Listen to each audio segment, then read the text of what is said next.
কয়েক মাইল দূর থেকে সে তার টার্গেটকে মেরে ফেলতে পারে। তো আজকে সে যাকে মারতে এসেছে সে ছিল এক ভয়ঙ্কর মাফিয়া, আর লোকটা একটা ট্রেনে করে কোথাও যাচ্ছে। এখন এই চলন্ত অবস্থায় হেনরিকে লোকটাকে মেরে ফেলতে হবে। এত দ্রুত ট্রেন চলা সত্ত্বেও হেনরি বন্দুক তাক করে। তবে সে যখন গুলি চালাতে যাবে ঠিক তখনই ওই লোকটার কাছে একটা বাচ্চা চলে আসে, তাই হেনরি আর শুট করতে পারে না। তবে বাচ্চাটা সেখান থেকে চলে যেতেই একটা পারফেক্ট টাইমে হেনরি গুলি চালিয়ে দেয়, আর মাত্র একটা গুলিতে সে তার টার্গেটকে খতম করে দেয়। যাই হোক, প্রতিবারের মতো এবারের মিশনটাও হেনরি সাকসেসফুলি শেষ করে। কিন্তু তার বয়স এখন প্রায় 51 বছর হয়ে গিয়েছে। তাই সে ভাবতে থাকে এখন যেহেতু তার অনেক বয়স হয়ে গেছে তাই এখন তার একটু মানসিক শান্তি দরকার। তো এরই মধ্যে হেনরির ম্যানেজার তার সাথে দেখা করতে আসে। এই লোকটার নাম ডেল। এখানে হেনরি তার ম্যানেজারকে বলে যে সে এখন রিটায়ার করতে চায়, কিন্তু তার ম্যানেজার তাকে এখনই রিটায়ার করতে নিষেধ করে, কেননা সে এখনো হেনরির মাধ্যমে অনেক লোককে মারতে চায়। কিন্তু হেনরি তাকে জানায় সে সিদ্ধান্ত নিয়ে ফেলেছে যে সে আর এভাবে মানুষ মারতে পারবে না, তাই সে রিটায়ার করে নেবে। তো এরপর দেখা যায় হেনরি যে এজেন্সির হয়ে কাজ করত তারা হেনরির উপর নজর রাখার জন্য একজন স্পাইকে লাগিয়ে দেয়, যে কিনা সবসময় হেনরির প্রতিটা কাজে তার উপর নজর রাখতে থাকে। অন্যদিকে হেনরি ডেলের সাথে কথা বলার পর বোটে করে তার এক পুরনো বন্ধু জ্যাকের সাথে দেখা করতে যায়।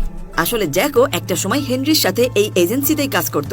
তো সেখানে যাওয়ার পর জ্যাক হেনরিকে একটা লোকের ছবি দেখায়। আসলে এটা ছিল সেই মাফিয়া লোকটা যাকে কিনা হেনরি গতদিন মেরে ফেলেছিল। জ্যাক হেনরির কাছে জানতে চায় যে সে এই লোকটাকে চেনে কিনা। হেনরি জানায় সে গতকাল এজেন্সির অর্ডার মতো এই লোকটাকে মেরেছে, কারণ এই লোকটা খুব ডেঞ্জারাস একজন মাফিয়া। কিন্তু জ্যাক তাকে বলে এটা একদম মিথ্যা কথা। এই লোকটা কোনো মাফিয়াই নয়, বরং সে একজন বায়োলজিক্যাল সায়েন্টিস্ট। সে আমেরিকার হয়ে প্রায় 30 বছর কাজ করছে। তার কাজের জন্য সে অনেক অ্যাওয়ার্ডও পেয়েছে, আর গত কিছুদিন ধরে সে ক্যান্সার রোগীদের মেডিসিন তৈরি করার চেষ্টা করছিল। তখন হেনরি জ্যাকের কাছ থেকে জানতে চায় যে তাকে এসব তথ্য কে দিয়েছে। জ্যাক জানায় তার এক বন্ধু তাকে এসব কিছু জানিয়েছে, যার নাম কিনা ইউরি। জ্যাকের কথা শুনে হেনরি পুরোপুরি শকড হয়ে যায়। সে বুঝে উঠতে পারে না যে তাদের এজেন্সি এত বড় এক সায়েন্টিস্টকে কেন মারার অর্ডার দিল। ঠিক তখনই হেনরির নজর পড়ে তাদের মাথার উপর উঠতে থাকা একটা ড্রোনের উপর, যেটা কিনা তাদের উপর নজর রাখছিল। এটা দেখে হেনরি বুঝে যায় যে কেউ বা কারা তার উপর নজর রাখছে। তাই সে সাথে সাথে জ্যাকের কাছ থেকে বিদায় নিয়ে বোটে করে ফিরতে থাকে। তো হেনরি যখন বোটে করে ফিরে আসছিল তখন সে ওই বোটে একটা মাইক্রোফোন খুঁজে পায়। এটা দেখে সে আরো নিশ্চিত হয়ে যায় যে তার এজেন্সি তার উপর স্পাইগিরি করছে। অন্যদিকে জেমিনাই এজেন্সির লোকেদের দেখা যায় যারা কিনা হেনরিদের উপর নজর রাখছিল, আর এখানে তারা বুঝে যায় যে হেনরি ওই বায়োলজিক্যাল বিজ্ঞানীর ব্যাপারে সবকিছু জানতে পেরে গেছে। তাই এখন তারা হেনরিকে মেরে ফেলার সিদ্ধান্ত নেয়। অন্যদিকে জেমিনাই এজেন্সির হেড ক্লে ভেরিসকে দেখতে পায় হেনরিদের উপর নজর রাখছিল। আসলে জেমিনাই হলো একটা ইন্টেলিজেন্স এজেন্সি, আর হেনরি এই এজেন্সির হয়ে কাজ করে। এদিকে ভেরিস যখন বুঝে যায় যে হেনরি ওই বায়োলজিক্যাল বিজ্ঞানীর ব্যাপারে সবকিছু জানতে পেরে গেছে, তখন সে হেনরিকেই মেরে ফেলার সিদ্ধান্ত নেয়। এই জন্য ভেরিস ডিআই এর ডাইরেক্টরের কাছে গিয়ে হেনরিকে মেরে ফেলার পারমিশন চায়, কিন্তু ডিআই এর ডিরেক্টর তাকে পারমিশন দেয় না, বরং সে জানায় যে হেনরিকে মারার দায়িত্ব তার নিজের। তাই এই ব্যাপারে ভেরিস যেন আর কোনো কথা না বলে। এদিকে হেনরি বুঝতে পারে যে ডিআই তার উপর স্পাই করেছে, তাই সে বোটে পাওয়া ওই মাইক্রোফোনটা ড্যানি নামের এই মেয়েটার কাছে নিয়ে আসে। আসলে ড্যানি এখানে বোট পরিচালনার দায়িত্বে আছে, তবে সে গোপনে গোপনে হেনরির উপর স্পাই করছে। হেনরি এটা জানতো না, কিন্তু হেনরি যখন বোটে ওই মাইক্রোফোনটা খুঁজে পায় তখনই ড্যানির উপর তার সন্দেহ হয়ে যায়। সে বুঝে ফেলেছে ড্যানিকেই তার উপর স্পাই করার জন্য পাঠানো হয়েছে। একটু পর হেনরি আরো একবার ড্যানির সাথে দেখা করে এবং তার ব্যাপারে সব তথ্য জোগাড় করে এনে তার সামনে রাখে। এটা দেখে ড্যানি খুব অবাক হয়ে যায়। সে ভাবে যে হেনরি তার ব্যাপারে এসব কিছু কিভাবে জানতে পারলো, আর সে কোথা থেকেই বা জোগাড় করলো। তখন হেনরি বলে যে সে তার ব্যাপারে আরো অনেক কিছু জানে। তখন ড্যানি হেনরির কাছে হার মেনে যায়, আর তাকে বলে যে ডিআই এর পক্ষ থেকে তাকে পাঠানো হয়েছে হেনরির উপর নজর রাখার জন্য। অন্যদিকে আমরা দেখতে পাই হঠাৎ করে জ্যাকের ফোনে তার ওয়াইফ কল করে। আসলে ওই সময় জ্যাকের ওয়াইফ বাইরে ছিল, আর অন্যদিকে জ্যাক রুমের ভিতরে বসে ড্রিঙ্ক করছিল। জ্যাক তার ওয়াইফের কল দেখে বন্দুক নিয়ে বের হতে যাবে, ঠিক তখনই ডিআই এজেন্সির পাঠানো একটা গুন্ডা এসে তাকে অ্যাটাক করে। লোকটা জ্যাকের সঙ্গে অনেকক্ষণ জড়াজড়ি করে, কিন্তু শেষমেশ ওই লোকটা জ্যাক এবং তার ওয়াইফকে মেরে ফেলে।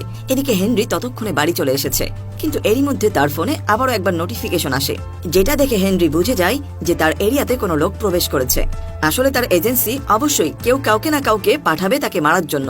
এটা হেনরি আগে থেকেই জানতো, কেননা সে গত মিশনের পেছনের আসল সত্যটা জানতে পেরে গিয়েছে। হেনরি এটা বুঝতে পেরে তার বাড়ির ভিতরে একটা সিক্রেট প্লেসে লুকিয়ে পড়ে এবং সঙ্গে সঙ্গে তার বন্ধুকে কল করে তাকে সতর্ক করার জন্য। কিন্তু ওইদিকে দেখা যায় ততক্ষণে অনেক দেরি হয়ে গিয়েছিল। তার বন্ধুকেও ওরা অ্যাটাক করে এবং তাকেও মেরে দেয়। ফোনের অপর পাশ থেকে হেনরি সবকিছু শুনতে পাচ্ছিল। হেনরি এমন নির্মম হত্যাকাণ্ডে প্রচন্ড রেগে যায়। সে তার বন্ধুর জন্য খুব মন খারাপ করে, আর তাই সে সিদ্ধান্ত নেয় ওদের থেকে বদলা নেবে। আর তারপরেই শুরু হয়ে যায় হেনরি এবং ওই লোকেদের মধ্যে তুমুল লড়াই। হেনরি এখানে অনেক কৌশলে তাদের সবাইকে মেরে ফেলে, কারণ সে তো আগে থেকে একজন প্রফেশনাল ফাইটার। তো এরপর সে সোজা ড্যানির কাছে চলে যায়। কিন্তু অন্যদিকে ড্যানি জানতোই না যে ওই এজেন্সিরা মূলত হেনরিকে মারার জন্যই এত সব প্ল্যান করে বেড়াচ্ছে। হেনরি তখন তাকে সবকিছু খুলে বলে, আর তাকে বলে যে সে হয়তো ওই এজেন্সির নেক্সট টার্গেট। এরই মধ্যে এজেন্সির পাঠানো এক লোক এসে ড্যানির উপর আক্রমণ করে, কিন্তু ড্যানি কোনো রকমে তাকে মেরে দিতে সক্ষম হয়। তো এরপর হেনরি তার এক বন্ধু ব্যারনকে ফোন করে সাহায্যের জন্য। কিছুক্ষণ পর হেনরি এবং ড্যানি একটা বিচে পৌঁছায়। এখানে তারা কিছুক্ষণ অপেক্ষা করে ব্যারনের আসার জন্য। একটু পর ব্যারন সেখানে চলে আসে। এরপর তারা দুজন ব্যারনের সাথে ব্যারনের বাড়ি কলম্বিয়াতে চলে যায় এবং সেখানে গিয়ে তারা ইউরির সাথে দেখা করার জন্য সুযোগ খুঁজতে থাকে। তো এরপর হেনরি তার ম্যানেজার ডেলকে ফোন করে জানতে চায় যে ওই এজেন্সির লোকেরা কেন তাকে মেরে ফেলতে চাইছে। ডেল তাকে বলে যে সে তাদের এই কাজের সাথে জড়িত নয়। হেনরি তার কাছে জিজ্ঞেস করে তাহলে এজেন্সির লোকেরা কেন ওই বায়োলজিস্টের ব্যাপারে তাকে ভুল তথ্য দিয়েছিল। ডেল তাকে এই ব্যাপারে কিছুই বলতে চায় না। এতে ম্যানেজারের উপর হেনরির প্রচন্ড রাগ হয়। তো যাই হোক, এরপর দেখা যায় ক্লে ফেরিস হেনরিকে মারার জন্য অনেক দক্ষ একজন এজেন্টকে পাঠিয়ে দেয়। এদিকে হেনরি হঠাৎই তার আশেপাশে কোনো শুটারের উপস্থিতি টের পায়। তখন হেনরি কাউকে কিছু না বলে বাইরে বেরিয়ে আসে। যখন ফাইনালি ওই এজেন্ট হেনরির সামনে আসে, তখন হেনরি দেখে ওই ছেলেটা একদম তার মতোই দেখতে। যেহেতু গল্পে এই ছেলেটার কোনো নাম দেওয়া হয়নি, তাই বোঝার সুবিধার্থে একে আমরা জুনিয়র বলে ডাকবো। তো ড্যানিয়েল ওই ছেলেটাকে ধরার চেষ্টা করে, আর এভাবে ধাওয়া পাল্টা ধাওয়া হতে থাকে পুরো শহরে। কিন্তু একটা পর্যায়ে পুলিশ হেনরিকে ধরে নেয়, আর এই সুযোগে ওই ছেলেটা পালিয়ে যায়। তখন ড্যানি তার এক বন্ধুর সাহায্যে কোন রকমে হেনরিকে পুলিশের হাত থেকে ছাড়িয়ে নেয়। তো এরপর তারা তিনজন বুদাপেস্টের উদ্দেশ্যে রওনা হয়। কিন্তু ড্যানি প্লেনে বসে হেনরিকে জিজ্ঞেস করে যে তার কোনো ছেলে মেয়ে আছে কিনা। হেনরি বলে সে কোনোদিন বিয়েই করেনি। এতে ড্যানি খুব অবাক হয়ে যায়, কেননা আজকে যে ছেলেটার সাথে তার লড়াই হয়েছিল সে দেখতে পুরোটাই হেনরির মতো। আর এই জন্য ড্যানি সন্দেহ করছিল হয়তো এই ছেলেটাই হেনরির সন্তান। অন্যদিকে আমরা ক্লেভ ফেরিস এবং ওই এজেন্টকে দেখতে পাই, যার নাম কিনা জুনিয়র। আসলে জুনিয়র হলো ক্লেভ ফেরিসের ছেলে। জুনিয়র ফেরিসকে জিজ্ঞেস করে আমি আজ যার সাথে লড়াই করেছিলাম তার আসল পরিচয় কি, সে আমার থেকে অনেক ভালো লড়াই করতে পারে। ভেরিস তাকে সান্ত্বনা দিয়ে বলে আসলে সত্যি হলো তুমি ওই লোকটার থেকে ভালো ফাইটার। আর তারপর আমরা ক্লেভ ভেরিস এবং জুনিয়রের একটা ছবি দেখতে পাই। এখান থেকে জানা যায় জুনিয়র হলো ভেরিসের অ্যাডাপ্টেড ছেলে। এরপর আমরা জেমিনাইয়ের ট্রেনিং সেন্টার দেখতে পাই। এখানে আমরা জানতে পারি যে ক্লেভ ভেরিস এমন একটা টিম তৈরি করতে চায় যাদের মধ্যে কোনো ফিলিংস বলতে কিছুই থাকবে না। এখানে ভেরিস জুনিয়রকে অর্ডার দেয় বুদাপেস্টে গিয়ে যে কোনো ভাবে হেনরিকে মেরে আসতে, যাতে করে ওই বিজ্ঞানীকে মারার কথা হেনরি কাউকে বলতে না পারে। অন্যদিকে ড্যানি একটা ল্যাবে গিয়ে হেনরি এবং জুনিয়রের ডিএনএ স্যাম্পল দেয় টেস্ট করানোর জন্য। এখানে ড্যানি জেনে যায় যে জুনিয়র এবং হেনরির ডিএনএ স্যাম্পল একই। ড্যানি যখন ফিরে এসে এই পুরো ব্যাপারটা হেনরিকে জানায়, হেনরি পুরোপুরি শকড হয়ে যায়। সে ভাবতে থাকে তাদের এজেন্সি কেন তার ডিএনএ ক্লোন করছে, তাদের আসল উদ্দেশ্যটাই বা কি। তখন ড্যানি বলে তুমি ওই এজেন্সির সবথেকে স্কিল্ড ফাইটার, এই কারণে যে কোনো ভাবেই হোক তারা তোমার ক্লোন রেখে দিতে চায়। তো এরপর হেনরি ইউরিয়ার সাথে দেখা করতে আসে। এখানে ইউরি হেনরিকে জানায় তোমার অসাধারণ ফাইটিং অ্যাবিলিটির কারণে তোমার ডিএনএ ক্লোন করে নেওয়া হয়েছে। হেনরি তাকে আবারও জিজ্ঞেস করে তাহলে কেন এই বায়োলজিস্টকে তারা মারতে পাঠিয়েছিল, যেখানে বায়োলজিস্ট কোনো ডেঞ্জারাস পার্সনই নয়। ইউরি বলে ওই scientist genetically modified human DNA আবিষ্কার করেছিল, যার মাধ্যমে সবথেকে স্মার্ট এবং শক্তিশালী আর্মিদের ক্লোন করা যেত। কিন্তু এই ব্যাপারটা নিয়ে ভেরিসের একটু ভিন্ন মত ছিল। সে এর পরিবর্তে মনিস্টার তৈরি করতে চায়, কিন্তু ওই বিজ্ঞানী তাকে এই বিষয়ে সাহায্য করতে চায় না, কারণ সে জানতো ভেরিসের মাধ্যমে পুরো ওয়ার্ল্ডকে ধ্বংস করে দিতে পারে। অন্যদিকে ড্যানি হেনরিকে বলে তুমি যদি ভেরিসকে শেষ করে দিতে চাও তাহলে সবার আগে তোমাকে ওই ছেলেটার সাথে দেখা করা উচিত। তো এরপর পরিকল্পনা অনুযায়ী হেনরি ডিআইয়ের ডাইরেক্টরকে ফোন করে বলে যে সে ড্যানিকে কিডন্যাপ করে নিয়েছে, আর ড্যানিকে যদি ফিরে পেতে চায় তাহলে তাদের এজেন্সির সবথেকে শক্তিশালী ফাইটারকে পাঠাতে হবে। তো এরপর হেনরি ডাইরেক্টরকে একটা নির্দিষ্ট জায়গা এবং টাইম বলে দেয় যেখানে সে ড্যানিকে ছেড়ে আসবে। যেহেতু জুনিয়র আগে থেকে বুদাপেস্টে চলে গিয়েছিল, তাই ডাইরেক্টর জুনিয়রকে পাঠানোর সিদ্ধান্ত নেয়। ওই দিন রাতে ড্যানি সেখানে পৌঁছে দেয়, আর হেনরির কথা মতো ওই ডাইরেক্টর জুনিয়রকে সেখানে পাঠিয়ে দেয় ড্যানিকে আনার জন্য। কিন্তু জুনিয়র সেখানে এসেই ড্যানিকে ভালোভাবে চেক করে। এরপর সে বুদ্ধি করে হেনরিকে কল করে তার সাথে দেখা করতে বলে। এরপর জুনিয়র ড্যানিকে টানেলের মধ্যে নিয়ে যায় এবং হেনরির জন্য ফাঁদ পেতে রাখে এবং ড্যানিকেও সেখানে বেঁধে রাখে।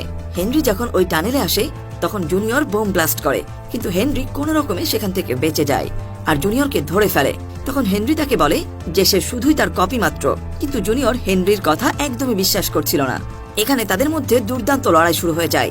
একটা সময় জুনিয়র যখন হেনরিকে মেরেই ফেলছিল, ঠিক তখনই সেখানে ড্যানি চলে আসে আর ওই জুনিয়রের ঘাড়ে গুলি করে তাকে মেরে ফেলে দেয় এবং ফাইনালি হেনরিকে বাঁচিয়ে নেয়। তখন জুনিয়র ভেরিসের কাছে গিয়ে তাকে সব সত্যিটা খুলে বলতে বলে, কিন্তু ভেরিস এবারও তাকে মিথ্যা বলে যে সেই হলো তার আসল ছেলে। অন্যদিকে আমরা দেখতে পাই হেনরি তার টিমের সাথে জর্জিয়াতে পৌঁছে গেছে, কিন্তু অবাক করা বিষয় হলো সেখানে আগে থেকে জুনিয়র ছিল। সে সুযোগ বুঝে হেনরিকে দূর থেকে একটা বন্দুক দিয়ে মৌমাছির মতো ইনজেক্ট করে দেয়, এটা দেখার জন্য যে সে এতে অ্যালার্জিক হয় কিনা। আর এর ফলে হেনরি যখন সত্যি সত্যি অ্যালার্জির কারণে যন্ত্রণায় ছটফট করতে থাকে, তখন জুনিয়র পুরোপুরি নিশ্চিত হয়ে যায় যে তখন হেনরি তাকে সত্যি কথাই বলেছিল, সে আসলেই হেনরির কপি। তখন ওই জুনিয়র হেনরির কাছে এসে ক্ষমা চায় এবং তার বডি থেকে ট্র্যাকিং ডিভাইসটা খুলে ফেলতে বলে। সে বলে যে ওই এজেন্সি তার বডিতে প্রায় 3 বছর আগে এই ট্র্যাকিং ডিভাইসটা লাগিয়ে দিয়েছিল। আর এখানে তারা দুজন সিদ্ধান্ত নেয় যে তারা এখন ভেরিসের সাথে মোকাবেলা করবে। তো এরপর যখন তারা ভেরিসের কাছে যাওয়ার জন্য বেরিয়ে পড়ে, ঠিক তখনই জুনিয়রের ফোনে ভেরিসের কল আসে। ভেরিস তার কাছে জানতে চায় যে সে এখন হেনরির সাথে আছে কিনা। ভেরিস জুনিয়রকে হেনরির থেকে দূরে থাকতে বলে, কারণ যে কোনো সময় তার লোকেরা হেনরিকে মেরে দিতে পারে। এরই মধ্যে সেখানে ভেরিসের লোকেরা এসে পড়ে এবং তাদের গাড়ির উপর একটা মিসাইল ছুড়ে মারে, কিন্তু তারা সবাই কোনো রকমে সেখান থেকে বেঁচে যায়, শুধুমাত্র ব্যারন ছাড়া, যার ফলে ব্যারন সেখানেই মারা যায়। অন্যদিকে দেখা যায় জুনিয়র ভেরিসের কাছে এসে হেনরিকে না মারার জন্য অনুরোধ করে। এদিকে হেনরি এবং ড্যানি আহত হয়ে যাওয়ায় তাদের অবস্থা ততক্ষণে বেশ খারাপ হয়ে যায়, আর ওই সময় জুনিয়র ভেরিসকে আঘাত করে অজ্ঞান করে দেয়। অন্যদিকে ড্যানির পায়ে গুলি লাগার কারণে তার অবস্থা খুবই খারাপ হয়ে যেতে থাকে। এরই মধ্যে সেখানে ভেরিসের লোকেরা এসে ড্যানি এবং হেনরিকে মেরে ফেলতে চায়, কিন্তু ঠিক তখনই সেখানে জুনিয়র চলে আসে আর সে ওই লোকেদেরকে উল্টো মেরে দেয়। অন্যদিকে এরই মধ্যে ততক্ষণে ভেরিসের জ্ঞান ফিরে আসে। সে তখন তার আরো একজন এজেন্টকে পাঠিয়ে দেয় তাদেরকে মারার জন্য। ওই লোকটা বুলেট প্রুফ স্যুট পরা ছিল, কিন্তু অবশেষে তারা তাকেও কাবু করতে সক্ষম হয় এবং হেনরি যখন মাস্ক খুলে ফেলে তারা দেখে এটা ভেরিসের আরো একটা ভার্সন ছিল। ঠিক তখনই সেখানে ভেরিস এগিয়ে আসে এবং হেনরিকে বলে যে সে জেনেটিক্যালি মডিফাইড আর্মি বানিয়ে পুরো পৃথিবী ভরে দিতে চায়, যারা কিনা হেনরির ক্লোন দিয়ে তৈরি হবে। কিন্তু হেনরি প্রচন্ড রেগে যায় আর সে ভেরিসকে সেখানেই মেরে ফেলে। এরপর সে ডেলের কাছে গিয়ে বলে যে সে এই ল্যাবরেটরি পুরো ভ্যানিশ করে দিয়েছে, যেখানে কিনা তারা হেনরির কপিদের এতদিন ধরে তৈরি করেছিল। তো এর 6 মাস পর হেনরি ড্যানির সাথে দেখা করে এবং তার প্রমোশনের জন্য তাকে কংগ্রাচুলেশন জানায়। আর অন্যদিকে আমরা দেখতে পাই জুনিয়র এখন ইউনিভার্সিটিতে পড়ে। হেনরি তখন তাকে একটা পাসপোর্ট দেয় এবং আইডেন্টিটি কার্ড দেয়, যেখানে তার ভিন্ন একটা পরিচয় তৈরি হয়েছে। আর এখানেই এই গল্পটা সমাপ্তি ঘটে।